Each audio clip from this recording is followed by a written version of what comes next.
Prochain match, Jack Perry contre Monsieur Shibata. Une construction un peu qui s'est faite semi à Collision, un petit peu plus à Collision quand même, où on se croisait, mais on se croisait dans des matchs à plusieurs. Puis, tu sais, c'était comme où Shibata venait arriver pour essayer de sauver lorsque Perry faisait un beatdown contre d'autres adversaires avec le deal. Fait que, on s'entend Shibata, c'est pas.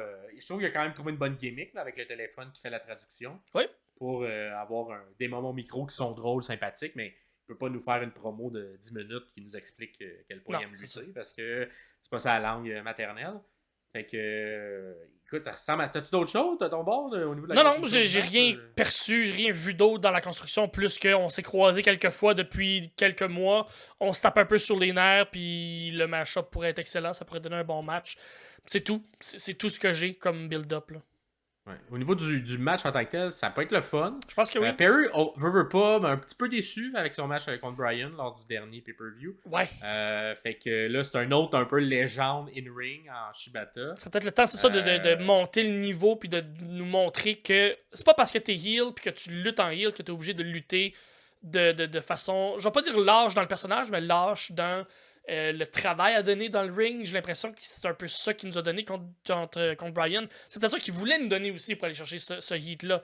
Est-ce que maintenant, ça peut être un genre de squash ou est-ce que les Elite vont intervenir? Où tout ça se situe? Ça aussi, j'ai l'impression que ça arrive tellement du champ gauche que je sais pas qui sort gagnant de ça. Tant que ça, Perry, d'après moi, perdra pas la ceinture tout de suite. Tant que les Young Bucks vont garder la ceinture et tant que Okada va garder la ceinture, j'ai l'impression que Perry aussi, j'ai l'impression qu'on va tous perdre la ceinture dans la même semaine du côté de The Elite. Je tiens Mordicus à cette théorie-là que je dis depuis un mois. Mon booking, c'est ça. Fait que ça va dépendre. Ça sera pas ce coup-là? Ça sera pas ce coup-là. Non, contre Private Party. Come on, Esti, il perdra pas. Parfait. Fait que toi, de voir, t'as Jack Perry. J'ai Perry qui va, ouais. Moi aussi, je vais avoir Jack Perry. On dirait, c'est ça. Ça, c'est les genres de matchs qui manquent de saveur un peu. Ouais. Qui sont. Ça pourrait être un Finn Damien qu'on a vu la fin de semaine passée où c'est bon, c'est de la lutte, mais il n'y a pas l'épice. Il n'y a pas le. Ok, 2-3 beaux spots, miam, mais comme. Même au niveau de la lutte, à cause de la carte de la All Elite, on dirait même au niveau de la lutte, je suis pas sur ma faim. Je suis comme. Ok. C'est pas un match qui m'intéresse tant que ça. Si on joue. Parce qu'il m'a un peu déçu, Jack, lors de son dernier match. Et Shibata, il est plus le Shibata de son prime. Fait qu'il est bon encore, mais il est plus limité dans ce qu'il peut faire au niveau du reste surtout. Ben c'est ça, j'ai l'impression que si on joue dans un style strong style et que Perry l'assume, ça pourrait être bien. Il faut que Perry prenne les bumps et les spots. C'est ça, je veux dire, par pas travailler en lâche.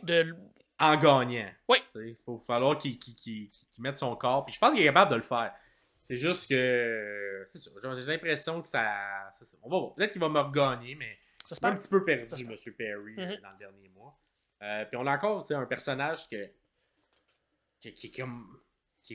pas clair. En tout cas. Il y a une se promène en van, puis le scapegoat, le bouc émissaire. On dirait qu'on a juste fait l'histoire qui s'est passée avec CM Punk, tout ça.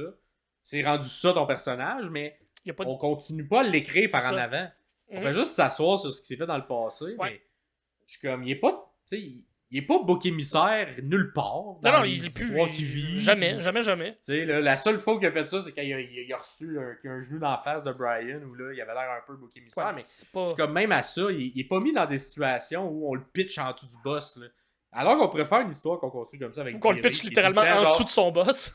Exact, mais tu sais, qui est le punching bag de The Elite, puis quand il y a quelqu'un qui est trop proche du pouvoir ou de Okada, Perry, va t'en occuper de lui. Mais là, c'est pas ça qui est fait, fait que, en tout cas, ça me laisse sur ma fin. On s'en va peut-être vers ça, où on va le reconstruire comme babyface, mais si on fait ça, c'est pour qu'on... Techniquement, il va devenir un babyface. Fait que peut-être qu'éventuellement, le scapegoat va devenir vraiment le bouc émissaire de The Elite, mais j'ai pas l'impression qu'on s'en va vers ça. Ça n'est pas clair. Fait que je vais aller avec Perry aussi. Fait que vous pouvez nous le dire, vous, qui vous avez